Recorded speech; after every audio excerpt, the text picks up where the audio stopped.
Istri penculik kepala cabang Bank BRI tak tahu sumber uang 8 juta rupiah dari suaminya. M, istri dari salah satu penculik bernama Andre, mengaku tidak mengetahui asal-usul uang 8 juta rupiah yang diterima dari suaminya di rumah Jalan Johar Baru 3 nomor 42, RT 05 RW 09, Johar Baru, Jakarta Pusat, Kamis, 21 Agustus 2025. Tiga pelaku penculikan terhadap seorang kepala cabang pembantu, KCP, sebuah bank BUMN di Cempaka Putih berinisial MIP ditangkap di rumah tersebut. Sedangkan pelaku RW ditangkap saat tiba di Bandara Udara Komodo, Nusa Tenggara Timur, NTT. Iya.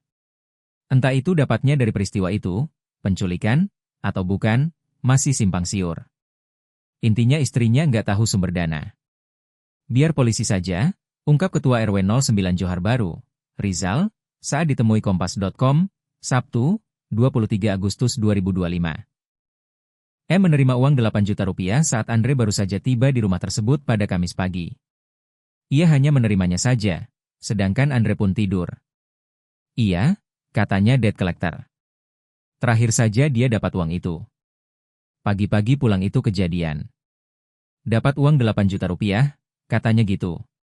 Tapi disita sama polisi, ungkap Ketua RT 05 RW 09 Johar Baru, Sela, 43, saat ditemui dalam kesempatan yang sama.